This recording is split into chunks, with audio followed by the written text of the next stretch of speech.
안녕하세요. 포근한 이야기 속으로 여러분을 초대합니다. 하루의 끝, 지친 마음을 살며시 감싸줄 따뜻한 이야기 준비했어요. 이제 조용히 눈을 감고 마음을 편안히 해보세요.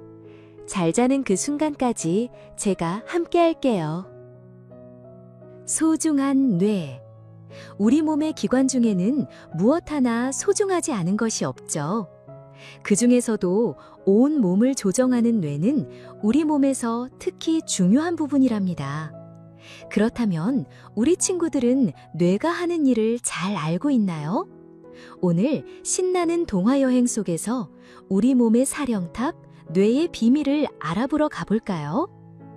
소중한 뇌. 밥을 먹을 때마다 엄마는 항상 이런 말씀을 하세요. 버섯볶음 먹자. 당근이랑 시금치국도 먹고 그래야 머리가 좋아지지. 먹기 싫은데. 나 스케이트를 탈 때도 항상 이런 말씀을 하시죠. 꼭 헬멧 써야 해. 그래야 머리를 다치지 않아.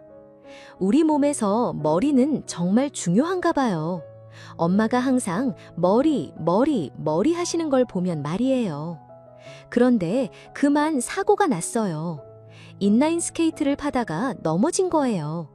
머리를 바닥에 부딪혀서 엄마와 함께 헐레벌떡 병원으로 달려갔답니다. 뇌 박사네 병원, 언제든지 환영. 의사 선생님은 우선을 보셨어요. 망치로 무릎도 살짝 쳐보고 이름이 뭔지도 물어보셨죠. 손을 쥐었다 폈다 해보라고 하셨어요. 머리를 부딪혀서 병원에 왔는데 왜 머리는 검사하지 않고 다른 것만 검사하는 걸까요? 이 사진을 보렴. 엑스레이로 머리를 찍은 거야. 이것은 머리뼈. 이 안에 바로 뇌가 들어있다. 머리뼈 모양은 어디서 많이 본 것 같아요. 해적 깃발에서 본 해골 모습하고 똑같아요. 나는 참 많은 일을 해요. 생각하고, 먹고, 마시고, 배설하고, 보고, 듣고, 숨쉬고, 운동하고. 사람이 하는 모든 일을 내가 조절한다고 해도 틀리지가 않아. 그러니까 뇌를 다치면 손을 쥐었다 폈다를 못할 수도 있고 자기 이름을 기억하지 못할 수도 있단다. 이렇게나 중요하기 때문에 단단한 머리뼈로 보호하고 있는 거구나. 그런데 무릎은 왜 망치로 때리신 거예요? 척수를 다쳤는지 알아보려고 그런 것이란다. 척수는 뇌에 나와서 등뼈를 따라 곧게 뻗어 있어. 척수에서 나온 신경은 온 몸에 퍼져 있어서 뇌에서 나온 정보를 우리 몸 구석구석까지 전달해주지. 또 우리 몸에 있는 정보를 모아서 뇌에 전달해주고. 그런데 아주 급할 때는 척수가 결정을 하기도 해. 이것을 반사라고 한단다. 무릎을 치면 다리가 저절로 올라오는데 이것도 반사야. 척수를 다쳤을 때는 다리가 올라오지 않지. 졸려. 그래, 아픔도 반사한다. 어디? 그럼 뇌에 대해서 좀 더 알아볼까? 뇌는 젤리처럼 물렁물렁해서 딱딱한 머리뼈로 둘러싸여 있지 않다면 쉽게 다칠 거야. 뇌는 쭈글쭈글 주름이 많고 회색빛을 띠고 있지. 어른의 뇌는 약 1.4kg이야. 사과 대 6개 정도의 무게와 같지. 어느새 호두랑 참 비슷하게 생긴 것 같아요. 호두처럼 딱딱하지는 않지만 말이에요. 사람의 뇌는 대뇌, 소뇌, 뇌간으로 나뉘는데 대뇌는 말 그대로 아주 크단다. 뇌의 75% 정도를 차지하지. 그래서 다른 애들은 이 밑에 숨어 있다고 할 수 있어. 뇌간은 간뇌, 중뇌, 뇌교, 연수로 구성되어 있고 아래쪽으로는 척수와 연결되어 있는 거야. 어때? 뇌를 본 소감이? 누구 말인지 엄청 크다. 대뇌. 생각하고, 판단하고, 기억하는 일, 감정을 조절하는 일 등을 합니다. 간뇌. 체온을 조절하고 잠자기 등 생리작용에 관여하지. 중뇌. 눈의 운동을 조절하고 손의 근육 운동을 조절하고 몸의 균형을 유지시켜줘요. 뇌교, 대뇌와 소뇌의 정보를 연결해주죠. 연수, 소화, 심장박동, 호흡을 조절하고 다치면 혼수 상태에 빠진대요. 대뇌는 오른쪽 뇌와 왼쪽 뇌로 나누어져 있고 각각이 하는 일은 조금씩 다르단다. 왼쪽 뇌는 우리 몸의 오른쪽을 돌보지. 그래서 왼쪽 뇌를 다치면 몸의 오른쪽을 잘 움직이지 못하게 된단다. 반대로 오른쪽 뇌는 우리 몸의 왼쪽을 돌보지. 그래서 오른쪽 뇌를 다치면 몸의 왼쪽을 잘 움직이지 못하는 거야. 오른쪽 뇌와 왼쪽 뇌는 뇌량으로 연결되어 있어서 두 개의 뇌가 서로 어우러져 활동을 하게 되는 거란다. 대뇌의 겉을 대뇌피질이라고 한단다. 사람이 생각하고 느끼고 결정을 내리는 부분은 사실 이 대뇌피질이야. 대뇌피질에는 감각을 받아들이는 부분과 생각하고 판단하는 부분, 운동 명령을 내리는 부분이 정해져 있지. 이마로 박치기를 많이 하면 기억력이 나빠질 수도 있어요. 귀에서 받아들인 정보가 감각신경을 통해 전달되면 내 박사님의 발소리, 뇌에서 생각하고 판단하죠. 에구, 큰일 났네. 얼른 빨리 먹어줘야지. 그리고 뇌의 명령을 통해서 운동신경을 통해서 전달되는 거랍니다. 박사님, 엄마의 소원처럼 그러니까 정확히 말해서 내가 좋아지는 약은 없을까요? 그런 약은 없단다. 그러나 뇌의 기억력을 좋게 하는 방법은 있지. 뇌에서 기억을 어떻게 하는지 알면 기억력이 좋아지는 방법을 찾을 수가 있거든. 우리는 태어나면서부터 배운단다. 아기 때는 읽기, 걷기, 말하기 같은 것을 배우고 학교에 가면 글을 읽고 쓰는 법을 배우지. 뇌는 배우고 기억하는 일을 하지. 그런데 우리 뇌가 배운 걸 모두 기억할 수는 없어. 어떤 것은 금방 잊어버리고 어떤 것은 오래 기억하고, 그래서 금방 잊어버리는 것을 단기 기억이라고 하고 오랫동안 기억하는 것을 장기 기억이라고 한단다. 자기에게 아주 중요하다고 생각되는 일은 오랫동안 기억할 수 있지. 단기 기억은 금방 사라져버려요. 약 18초간 지나면 거의 사라져버린다고 하지. 하지만 한번 배운 걸 다시 반복하면 장기 기억이 되도록 도와준단다. 치킨 한 마리 갖다 주세요. 맛있다. 또 먹고 싶어.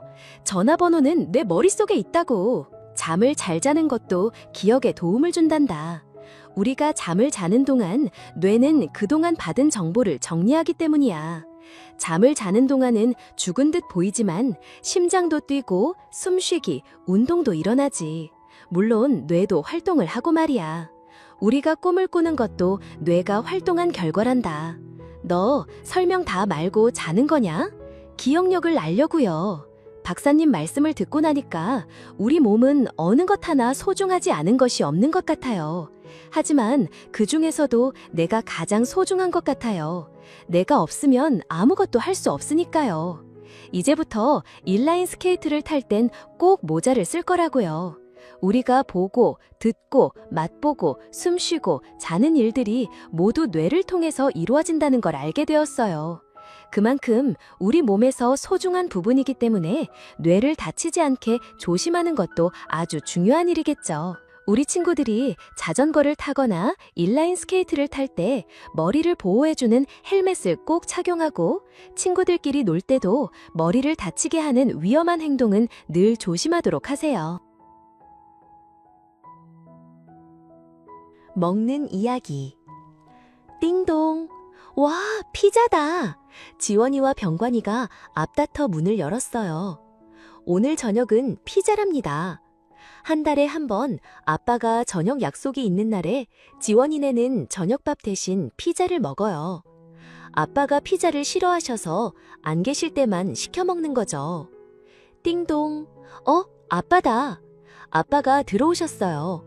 저녁 약속이 취소됐어요. 밥 있어요? 우리 피자 먹는데 같이 드실래요? 엄마가 묻자 아빠는 고개를 저으다. 찬밥 있는데 김치볶음밥 할까요? 먹던 거 계속 먹어요. 내가 할게요. 아빠는 그렇게 김치볶음밥을 해 드십니다. 다음 날 아침이에요. 엄마, 반찬 뭐예요? 된장찌개. 나 된장찌개 싫은데 소시지 구워주세요. 나도. 지원이가 말하자 가희도 덩달아 말했어요. 아, 된장찌개도 먹고 김치도 먹어야지. 아빠가 말씀하십니다. 전 된장찌개 싫어요. 그리고 김치는 급식 때 많이 먹는단 말이에요. 엄마가 저녁 때 구워줄게. 그냥 먹어라. 그렇게 지원이는 된장찌개에서 두부 몇 개만 떠서 밥을 먹었어요. 학교 점심시간이 되었습니다. 오늘 메뉴는 뭐지? 지원이는 식단표를 찾아봤어요. 카레밥, 고구마 마탕, 깍두기, 칼슘 요구르트. 우와, 오늘은 최고의 식단이었어요. 지원이가 좋아하는 음식만 있었거든요. 지원이는 급식을 맛있게 양껏 먹었습니다. 수업을 마친 지원이의 발걸음이 아주 힘썼어요. 점심을 배불리 먹어서인지 몸도 마음도 가벼웠지요. 학교 다녀왔습니다. 병관이는 태권도장 갔다. 너도 고구마 떠났으니 먹고 태권도장 가라. 아니에요, 엄마. 배 안 고파요. 급식 많이 먹었어요. 다녀올게요. 태권도장이 끝나고 집으로 돌아오는 길에 지원이와 병관이는 엄마를 마주쳤죠. 엄마다. 엄마는 장 보러 가는 길이었어요. 엄마, 우리도 따라갈게요. 그러렴. 지원이와 병관이는 엄마를 따라 장을 보러 갔어요. 아, 저녁을 뭐래 먹을까? 엄마는 저녁 찬거리를 떠올려 봅니다. 얘들아, 저녁에 카레 해줄까? 학교에서 먹었어요. 스파게티 해주세요. 지원이가 말했어요. 저녁에는 밥 먹어야지. 스파게티는 내일 점심 해줄게. 엄마는 고민 끝에 새싹 비빔밥을 하기로 했어요. 스파게티 소스도 사고 내일 먹을 삼겹살도 샀죠. 엄마, 과자 사주세요. 그래, 하나씩 골라. 엄마는 휴지 가지고 계산대로 갈게. 그렇게 지원이와 병관이는 과자를 고르러 갔어요. 지원이는 좋아하는 양파 과자를 얼른 집습니다. 하지만 병관이는 쉽게 결정하지 못했어요. 병관아, 빨리 골라. 엄마 기다리시지. 잠깐만. 뭘 고르지? 초코 과자도 먹고 싶고, 고래 과자도 먹고 싶고, 닭다리 과자도 먹고 싶고. 초코 과자로 정했는데 이번에는 동그란 것으로 할까, 기다란 것으로 할까 쉽게 정할 수가 없었어요. 얘들아, 뭐 하고 있니? 개선대에서 기다리던 엄마가 둘을 찾으러 오셨습니다. 엄마, 병관이가 과자를 빨리 안 골라요. 엄마, 꼭 하나만 해야 돼요? 2개 하면 안 돼요? 빨리 안 고르면 그냥 간다. 엄마가 겁주는 바람에 병관이는 얼른 막대 과자를 집습니다. 가희에게 과자 고르기는 말 힘든 일이었어요. 얘들아, 아빠 왔다. 오늘 저녁은 뭘 먹어요? 아빠는 집에 들어서자마자 저녁 식단부터 묻습니다. 네, 곧 차릴게요. 손부터 씻으세요. 오늘 저녁 식단은 새싹 비빔밥과 김치, 그리고 소시지 구웠어요. 누나 4개, 나 4개, 엄마 2개. 병관이는 벌써 각자 먹을 몫을 눕고 있었죠. 아빠도 먹을 거야. 그러니까 너희도 3개씩만 먹어. 아빠가 소시지를 안 드시는데 웬일일까요? 병관아, 누나 1개만 줘라. 지원이는 소시지를 다 먹고 병관이 접시에는 아직 2개가 남아 있었어요. 싫어, 이제부터 먹으려 그랬어. 지원이는 원래 맛있는 것을 먼저 먹고 병관이는 아꼈다가 뒤에 먹거든요. 지원아, 그러지 말고 야채도 마저 먹어라. 아빠가 지원이에게 소시지 1개를 주면서 말씀하셨어요.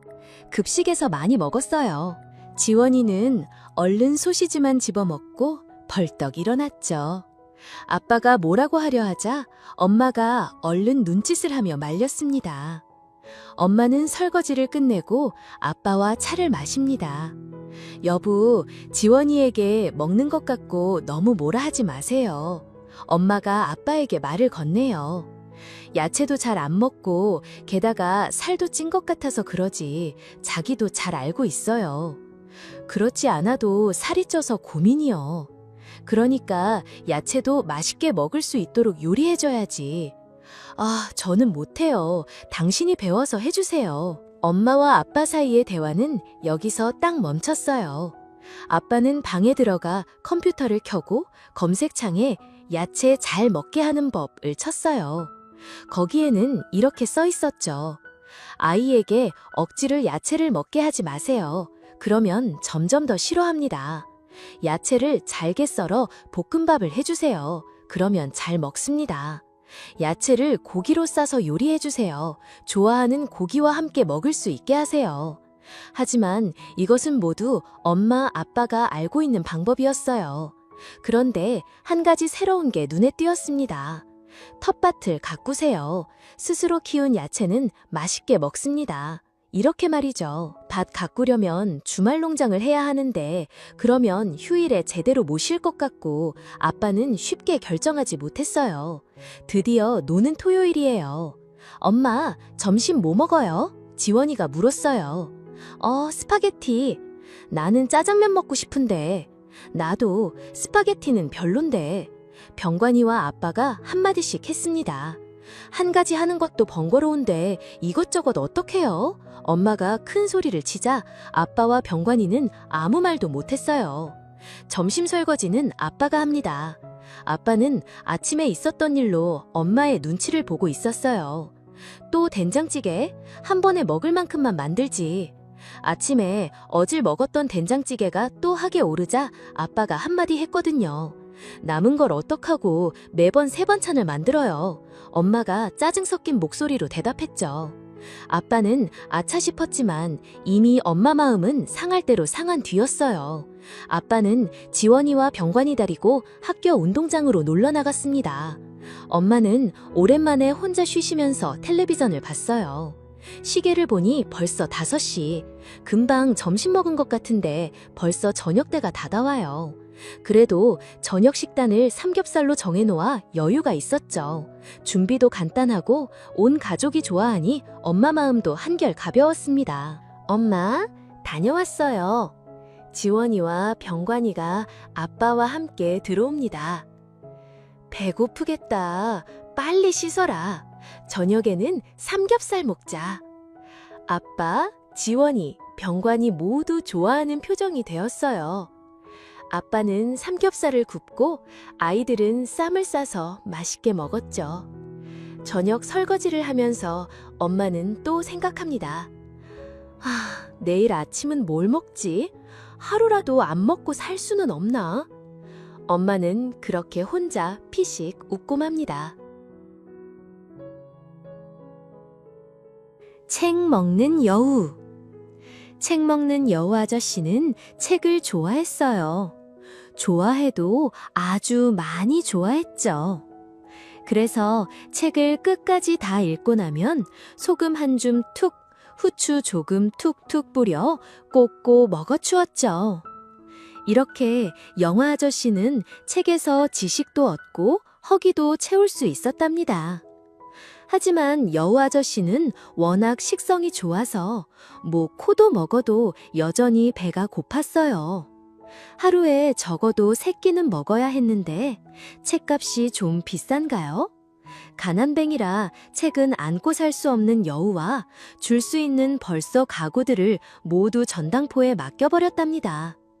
이제 아저씨에게 남은 거라고는 책상 하나, 낡은 침대 1, 간다거리니 은지 하나밖에 없었어요. 그런데 이걸 어쩌죠? 퇴소개책을 수십 언어, 은숙 언어 수로 먹고 싶은 마음이 쑥쑥 더 자랐답니다. 그렇지만 아저씨가 누군가요? 끌 지니로 유명한 여우잖아요. 아저씨는 벌써 오래전부터 한 건물을 눈여겨보아 두었답니다. 그곳에 있는 책장들에 깜짝 놀란 큰 많은 책들이 꽂혀 있었어요. 아저씨가 어릴 적부터 단골로 다녔던 계림 5통이 서점 보다가 10배, 100배, 아니 1000배 당하는 책들이 있었죠. 그 건물에선 구수한 종이 냄새가 솔솔 풍겨왔답니다. 건물 안으로 들어가 본 운동색만 큰 인간 얼근 당대마가 책으로 가득 찬 만책장들이 가지런하게 세워져 있었어요. 그 맛이 탔어 맛이 끄십시오. 여우 아저씨는 이쪽 점 입맛에 단쉽죠. 이곳에선 영차로 책을 빌려볼 수 있다니 꿈만 같았어요. 그 아저씨는 매 밀도 사단이 봤답니다. 그리고 이 말게 맞는 걸 찾으면 가방 있은지 번호 코치 돌아왔죠. 영화 전신인 꽤 오랫동안 도서관 나들이를 다녔어요. 하지만 꼬리가 개년 잡히는 법, 사람들이 누군가 책을 갉아먹는다며 불평하기 시작했어요. 도서관 사서도 많은 책들이 침에 흠뻑 젖어 있는 것을 보았죠. 침에 흠뻑 젖어 있는 책에선 역겨운 짐승 냄새가 나지 뭐예요. 게다가 어떤 책들은 손들이 차 없어져 버렸답니다. 사선인 왜 그런지 꼭 알아내겠다고 결심했죠. 사선은 어쩐지 여우 아저씨가 수상추었어요. 고음홈이 생각해보니 여우 아저씨는 길러간 책을 아직 한 권도 돌려주지 않았거든요. 그때부터 사성인 여우 아저씨의 행동에 샅샅이 눈여겨보기 시작했습니다. 귀 러더넌 이날 진사선은 너무 놀라 넘어질 뻔했어요. 그리스 여우 아저씨는 먼저 지리책 몇 권을 큰 냄새 맡아보고 온 역겹다는 듯 토로 추천있고 짓자. 그 다음 러시아 문학 쪽으로 어슬렁어슬렁 컬을 옮겼어요. 거기서 특별히 멋진 책을 뽑아대더니 번개처럼 다리를, 소금과 후추병을 꺼내 신나게 헛바람을 벌려 책이 다 톡톡 양 열들었어요. 그리고 마침내 숨을 고르면 뺨을 등고 없수 책이 물었답니다. 이어 아저씨 교인책의 표지와 독서 칼까지 몸 다 먹어치웠어요. 아주 맛있는 어쩜 식사였죠. 아저씨가 다른 책들이 기웃거리기 시작하자 숨어있던 사서가 토하났답니다. 책을 먹다니 깜짝, 그 축인이라고 독학으로 뜨지 못 거야. 헐크 깜짝이야 놀라 경화절 스님 입수 빛은 종이 조각들을 얼른 삼키면서 그 커대는 분으로 사서를 쳐다보았어요. 여우 아저씨의 순진한 표정은 누가 봐도 가슴 층을 정도였죠. 책은 키로프 이용하는 게 아닙니다. 사서는 으른장을 놓으며 여우 아저씨에게 말했어요. 언니부터 당신 즉 급추. 여우 아저씨는 어깨를 축 늘어뜨린 채 터덜터덜 집으로 돌아갔어요. 이제 좋은 시절은 다 끝나버린 거죠. 먹을 것도 구할 데가 없어진 풀상한 여우 아저씨는 킥거리에서 나누어지는 광고지라던가 공짜 생활정보 신문지를 먹으며 겨우 조우 버텼답니다. 그런 음식만 뭐 그녀와 줄 수 있나 침 교수와 분량까지 거의 고말했어요. 뿐만 아니라 비상별처럼 곶감털이 점점 윤기를 잃어갔죠. 얼마나 책이 먹고 싶었던지 여우 아저씨는 밤마다 꿈을 꿨답니다. 600쪽이 넘는 두꺼운 책이 나오는 꿈을 말이죠. 하지만 아침에 눈을 뜨면 뱃속에선 여전히 꼬르륵 소리가 났죠. 그러다가 마침내 여우 아저씨는 나쁜 생각을 하게 되었어요. 여우 아저씨는 뚱뚱이 할머니한테 터보자게 되었어요. 털 모자를 푹 눌러쓰고 가방 헤매고 아저씨는 길을 떠났습니다. 바로 길모퉁이 서점을 향해. 책에 있는 것도 먹는 것도 너무 좋아하는 여우 아저씨가 결국은 본인이 직접 쓰는 작가가 되었어요. 정말 멋진 일이죠.